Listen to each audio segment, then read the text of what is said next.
que nós temos a intenção de diferenciar para vocês as características de diferentes sendas que levam ao ponto culminante da evolução humana, que alguns gostam de chamar de céu, outros de nirvana. Dentro desta visão de um processo de aperfeiçoamento, ela se encontra em Efésios 4:13, até que todos nós atinjamos a unidade da fé e o conhecimento do Filho de Deus, o estado de homem perfeito, à plena medida da estatura do Cristo.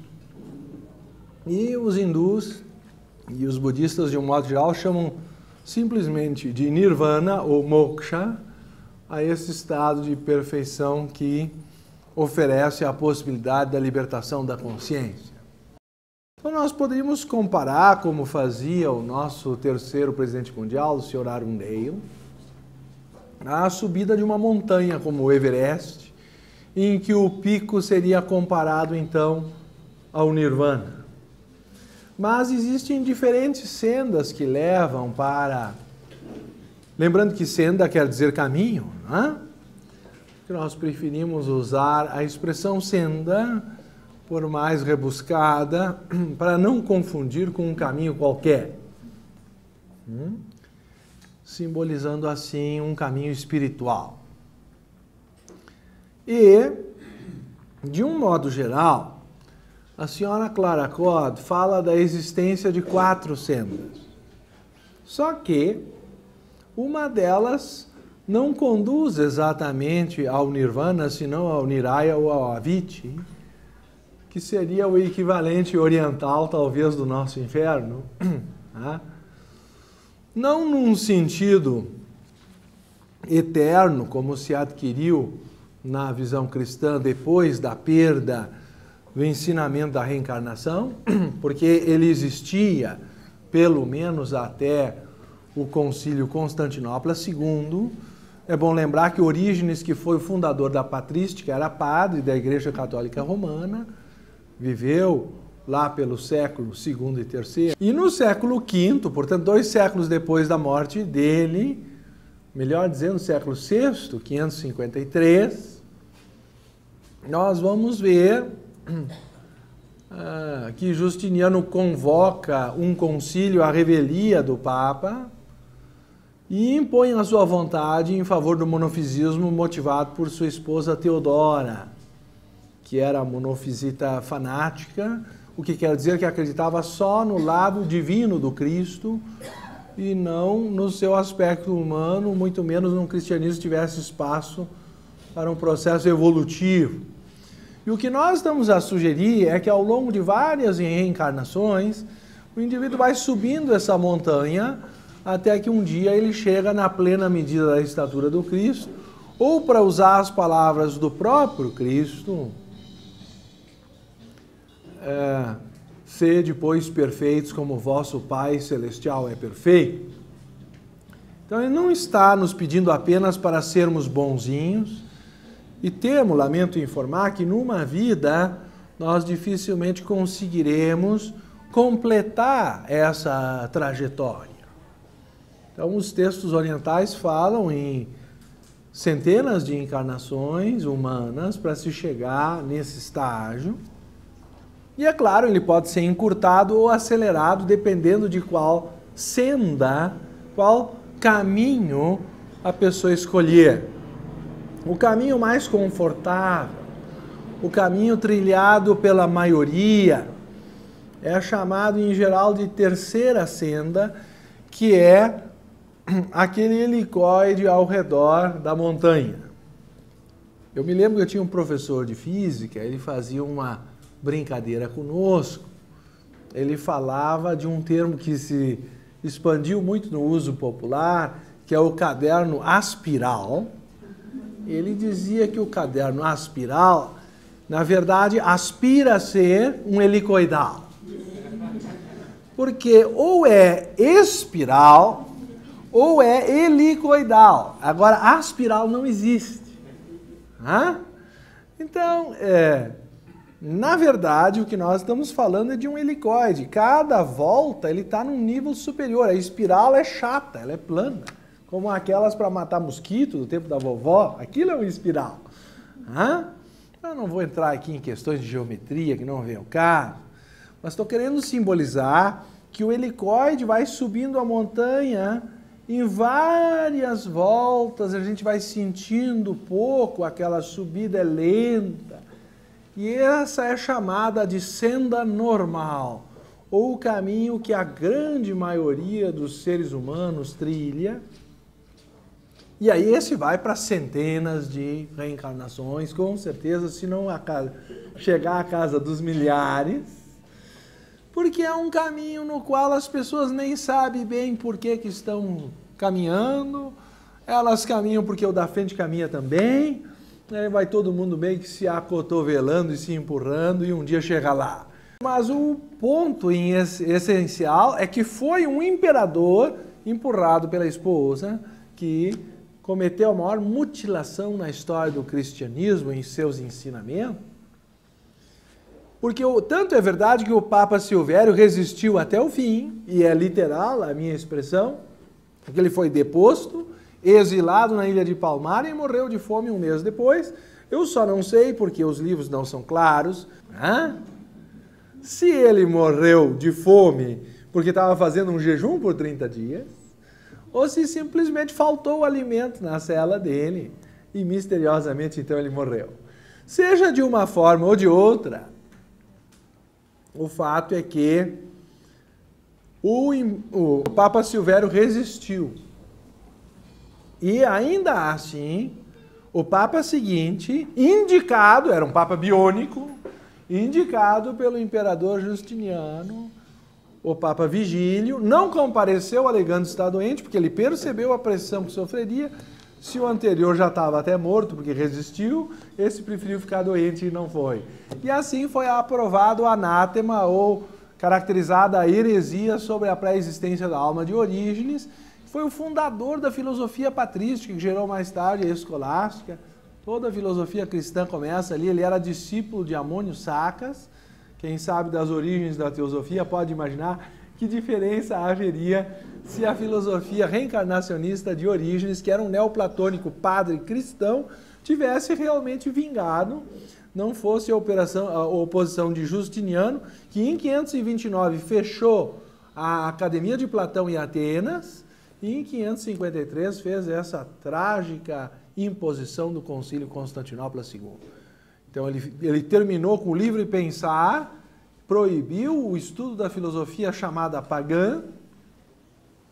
Então ele foi o início da Santa Inquisição, ou do raciocínio que a ela conduziu. Só o cristianismo está certo, tudo mais está errado. E ao contrário, antes o cristianismo tinha várias correntes, tinha correntes reencarnacionistas, outras nem tanto, outras enfatizavam mais um ponto ou outro. Mas eu estou querendo dizer que o problema começa há 1452 anos atrás. E aí é difícil nós entendermos no inconsciente coletivo cristão, primeiro, a reencarnação, segundo, que se ela houver, são várias e não uma só. O pessoal já acha que na próxima encarnação vai chegar no topo da pirâmide, se não for nessa. Aí eu costumo dizer que me ajoelho na frente da pessoa, porque se ela está na última encarnação, é um Buda que está na minha frente. Ou então nós temos talvez dezenas, centenas de encarnações, e isso vai depender em grande parte do estágio evolutivo que nós já alcançamos e da senda que nós escolhermos para trilhar. Ninguém é obrigado a seguir a senda normal, embora ela seja a mais confortável e, arrisco dizer, a menos perigosa. Porque se eu estou indo por um caminho que todo mundo já trilhou, eu corro o mínimo de perigo, o terreno já está mais consolidado, alguém já pavimentou por nós. Então isso vai à casa das centenas. Porém, as duas sendas que nós vamos falar hoje são sendas aceleradas. A do misticismo e a do ocultismo. A do misticismo é chamada segunda senda, ela é bem mais acelerada, já bem mais íngreme. E a do ocultismo é a mais íngreme, é a mais perigosa e a mais vertical, é um atalho direto para o topo, só que a mais fácil da pessoa vir a cair. Isso deveria ficar claro para nós, que como é um teorema básico de conservação de energia, se vocês quiserem, se eu seguir um caminho ou outro, eu vou ter menos energia despendida ao longo do tempo, mas a somatória vai ser o mesmo do que a energia que eu trilhar pelo caminho mais abrupto ou íngreme. Só que como vai ser despendida em menos tempo, aí o esforço vai ser aparentemente maior. Porque ele não está distribuído no tempo, ele está concentrado. Aí a pessoa, em poucas encarnações, vai encurtar um caminho que para as outras tomaria muito tempo. Isso depende do quê? De uma pessoa ter a clara percepção do objetivo que ela visa seguir. Então, quem sabe, nós possamos usar a expressão do Sr. Geoffrey Hodgson quando ele define, e nós citamos no nosso livro, a sua definição, que achamos muito oportuna, sobre a senda espiritual. Ele diz: desde que o homem é um ser autoconsciente, ou seja, capaz de ter consciência de si mesmo e das suas escolhas, ele possui o poder de submeter-se a um processo de estimulação para o amadurecimento espiritual, para uma autoaceleração. Então ele é capaz de conscientemente escolher um caminho que concentre as experiências que ele precise para desenvolver as qualidades que lhe faltam, de modo a ele atingir a perfeição. Então, diz o Sr. Geoffrey Hodgson, ele pode apressar a realização de sua meta através da aplicação deliberada, numa forma intensificada, dos princípios que governam o crescimento normal. Então, a senda do ocultismo é uma certa anormalidade. Ela acelera um processo que normalmente levaria mais tempo, mas isso não quer dizer que ela seja sobrenatural no sentido de fora das leis da natureza. Ela segue as mesmas leis da natureza. Quando eu faço engenharia genética, eu de alguma forma estou acelerando um processo que normalmente demoraria tanto tempo, talvez, sei lá, nem acontecesse espontaneamente. Há certas pessoas que têm dificuldades para gerar um filho, então se elas utilizarem a fertilização in vitro, é um processo artificial, mas está usando leis naturais, elas podem vir a ter um filho que em condições normais, por dificuldades diversas, na trompa, nisso, naquilo, talvez pela via natural nem fosse acontecer nesta vida. Né? Do mesmo modo, nós podemos fazer combinações de grãos ou de genes e gerar certos efeitos. Nós podemos considerar se é ou não o caso de aplicar ao grande público antes de ter um tempo de observação. E essa é uma grande discussão ecológica atualmente, mas que é possível alterar o código genético e talvez o futuro da medicina vá trabalhar com células-tronco e alterar doenças que hoje são consideradas irreversíveis, pelo processo de intervenção da ciência em um processo que, deixado à natureza, talvez levasse muitas encarnações ou sei lá quanto tempo para atingir seu ponto culminante. Evidentemente que quando eu faço uma intervenção no processo, há risco. É como uma cirurgia. Eu posso fazer uma ponte safena, não é? E melhorar as condições de suprimento de sangue para o coração, mas claro que eu não vou fazer isso no fundo do quintal. Há toda uma espécie de condições científicas de preparo meticuloso, de higiene, de acompanhamento e de, principalmente, conhecimento, porque se eu aplicar mal aquele conhecimento, os resultados serão apenas a morte. Então, feita essa consideração, quem sabe nós podemos compreender por que essa expressão foi usada também como ocultismo ou alguma coisa que precisa ser ocultada do conhecimento da maioria. E ocultada por quê? Por que nós temos um código civil e regulamentar que condiciona em que condições um médico pode exercer a sua profissão, porque há risco de vida no processo. Isso faria sentido para você? Isto não é alguma coisa que nós possamos simplesmente ignorar. Então, o médico que faz a intervenção do ocultismo, guardada a analogia, é um mestre de sabedoria. E toda vez que essa intervenção ocorre, há riscos no processo. É dito nas cartas dos Mahatmas, a ciência oculta não é uma na qual os segredos podem ser comunicados subitamente. A verdade é que até que o neófito atinja a condição necessária para aquele grau de iluminação ao qual e para o qual está apto e qualificado, a maioria dos segredos, se não todos eles, é incomunicável. A iluminação tem de vir de dentro. Ou seja, a pessoa tem que fazer um trabalho, que no ocultismo é chamado quando o discípulo está pronto, o mestre aparece, o que me parece obviamente declarar que há um trabalho de preparação prévio ao momento de que o mestre apareça. E as pessoas em geral querem que o mestre conduza a pessoa desde os primórdios. O mestre só vem para dar o último peteleco quando o cara já está pronto para sair voando. Ele dá a última instrução para despertar a Kundalini quando os canais já estão limpos. Mas se a pessoa não tivesse preparado, ele não aparece, porque a instrução dele, na verdade, já está no nível exotérico das religiões. E isto é o que faz, de certa forma, o misticismo.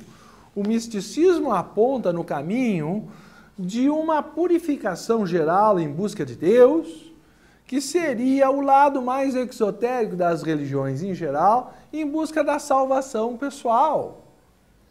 Enquanto que o ocultismo eu compararia como uma intervenção científica em que a pessoa tem que saber o que ela está fazendo, porque ela vai fazer uma intervenção de risco, uma intervenção perigosa, uma expansão orientada da consciência pelos caminhos que são chamados iniciações, em que o mestre passa gradualmente estágios do seu processo evolutivo para dentro da consciência do candidato, ele expande a consciência dele para estados de consciência que, em condições normais, o discípulo ainda não poderia obter sozinho.